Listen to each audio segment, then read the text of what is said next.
In a 2005 interview with CVG, Hideo Kojima revealed he'd received death threats from disgruntled fans upon the news that he would not be directing Metal Gear Solid 4. The staff heard about the death threats and got very nervous. We talk today as if it was a joke, but at the time, it was not a joke at all. It was serious. Kojima did not want to make Metal Gear Solid 4, but ultimately, he decided to direct the game. He frequently stated during interviews that this was the end. If I don't say it, people will make me create MGS again. So I have to say, die, Snake, and really end it so that I can move on to something else. The overarching gaming community's track record of engaging in leisure-centered aggression may have led Kojima to some disillusionment with the fanbase. Metal Gear Solid 4 met the players' expectations, achieving universal acclaim on Metacritic. It was what the fans had wanted, but that isn't the whole story. Take a closer look, and a Metamodern Critique of those same fan demands emerges. From the start of development, Kojima was thinking about Metal Gear Solid 4's message. When work started on it, though, I began to wonder if my message of what we should pass on to the future generations had truly gotten through. A critique is deeply embedded into the core of Metal Gear Solid 4's narrative. But what of? The answer lies in the way that war was being depicted in games at the time.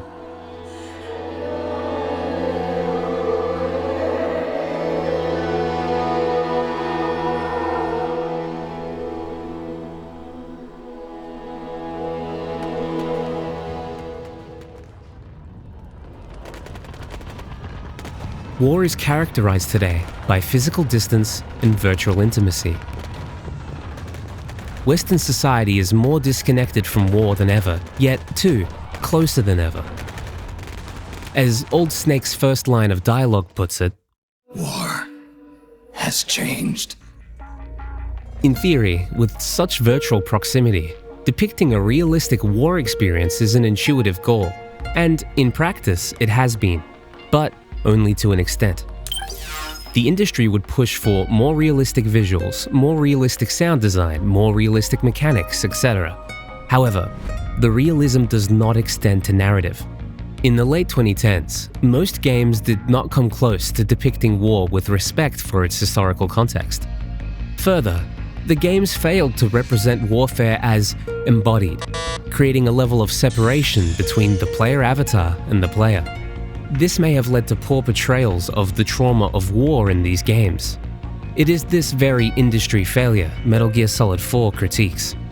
In other words, Metal Gear Solid 4 stands to critique the disembodied war FPS, and does so with metamodern techniques. Now, how do we recognize these metamodern techniques?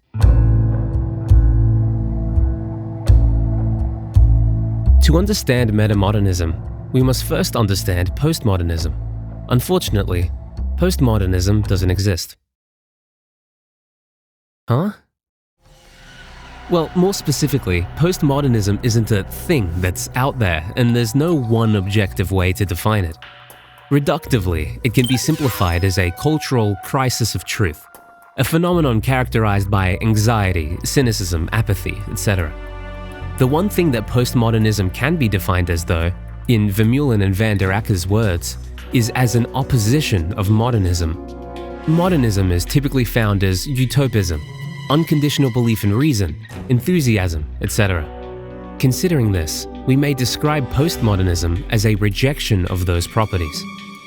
For what this looks like in practice, postmodernism generally presents itself as a number of techniques.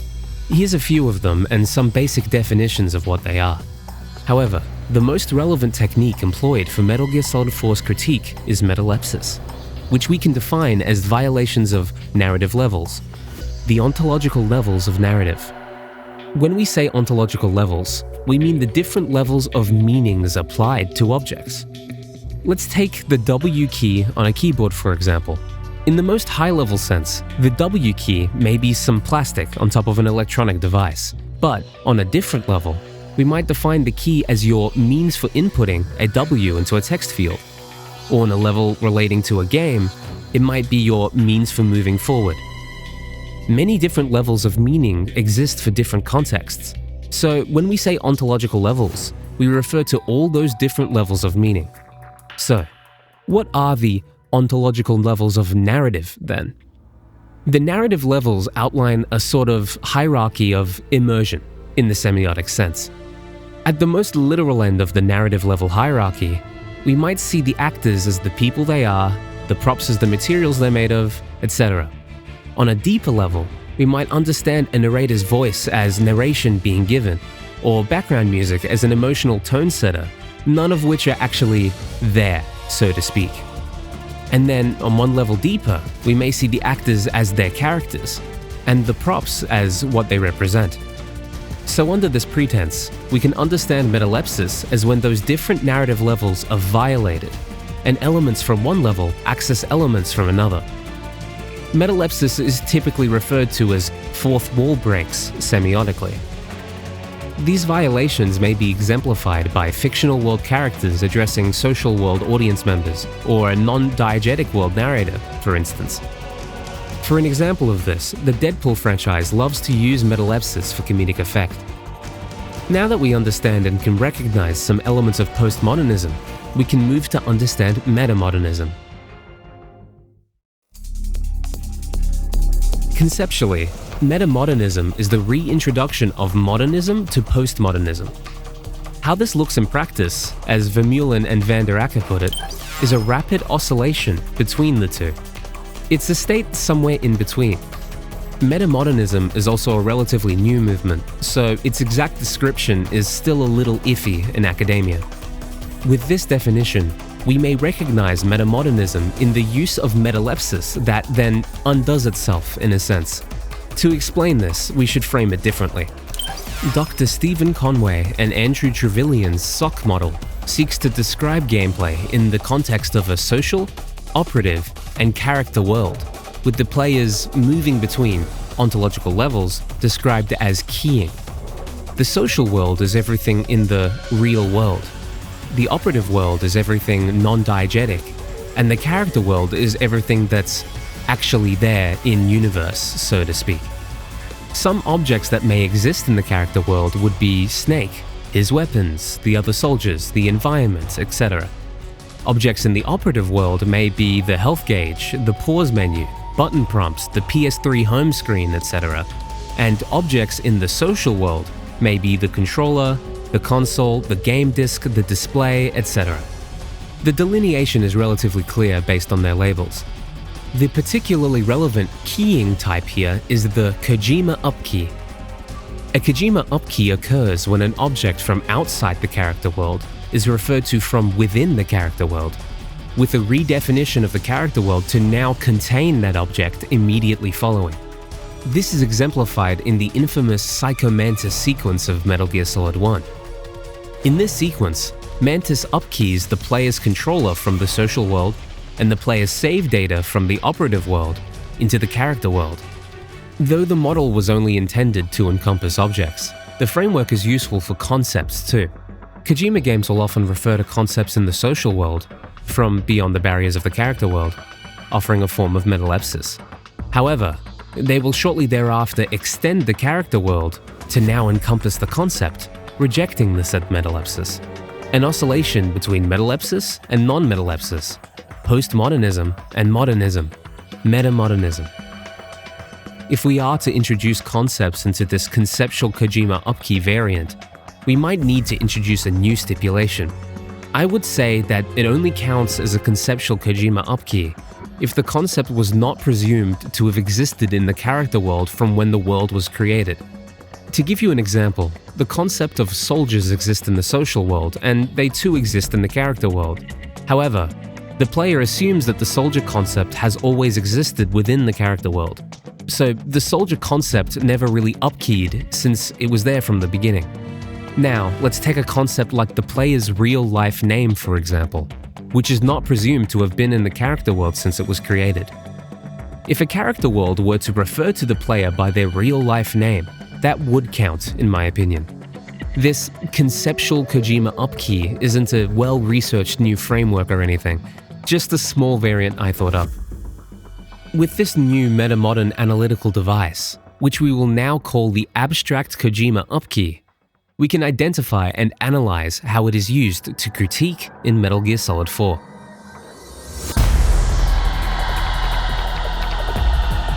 Within Metal Gear Solid 4, the most pronounced use of this technique resides in Big Mama's monologue about the child soldiers.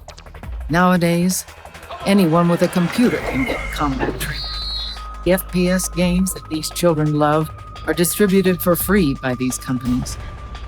They think it's cool to fight like this. They don't need a reason to fight. After all, for them, it's only a game. At the beginning of the sequence, the player also may press the X button on their controller to flash screenshots of a non-specific FPS game. This is the most apparent use of the abstract Kojima upkey. The phenomenon of the disembodied war FPS, existing in the social world, has been directly addressed by the character world and critiqued by Big Mama.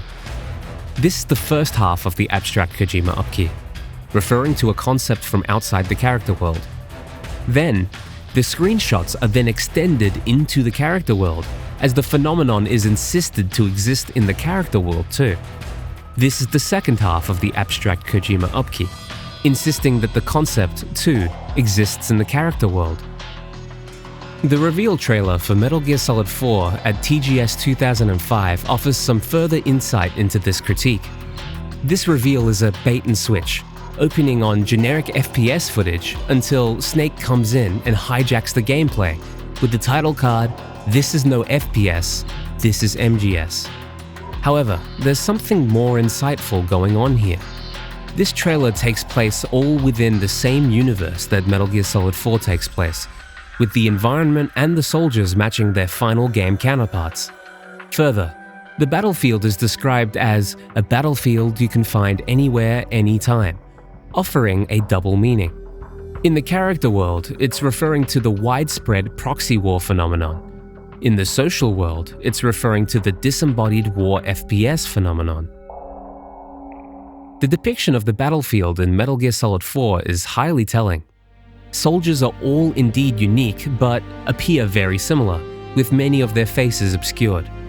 The whole screen features a washed, desaturated, yellow-green color profile. The vaguely Middle Eastern environment follows post-9/11 cultural associations with war. Taking this into account, unlike with Big Mama before, which related to the overall disembodied war FPS phenomenon, we may see this as the abstract Kojima upkey of the typical characteristics of a disembodied war FPS into Metal Gear Solid 4's universe itself. In other words, not only does the disembodied war FPS problem exist in the Metal Gear Solid 4 universe, but the universe itself is a disembodied war FPS. More specifically, it's Snake in an FPS, an old dog in a new battlefield, an old series in a new game world, as Snake does not operate like the other soldiers do. With this understanding, Metal Gear Solid 4's critiques become a lot clearer.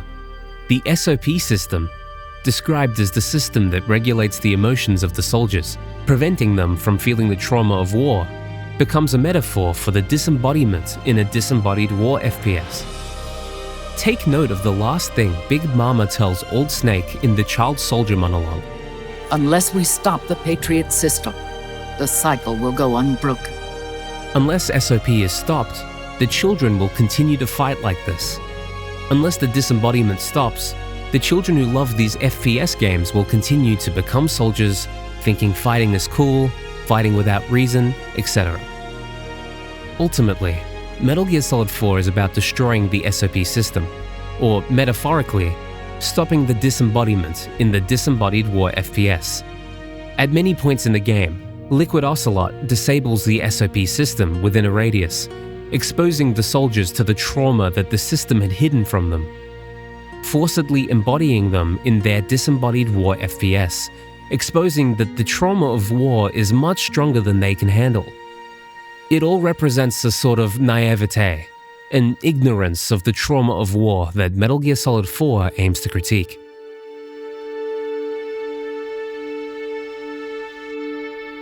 Metal Gear Solid 4's Metamodern Critique is not accurately characterized as sarcastic, which would more closely resemble postmodernism.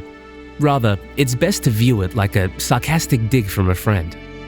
Although critical, it comes from a genuine place, from a place of love. Metal Gear Solid 4 seeks to critique the industry's disembodiment and ignorance of the trauma of war, but chooses to participate in the industry's demands all the while. Hideo Kojima would ultimately direct many Metal Gear Solid games after Metal Gear Solid 4. Though this may have been due to external company pressures, his recently announced return to stealth action with Fizzant after leaving Konami may indicate that the fans never truly stopped being important to Kojima.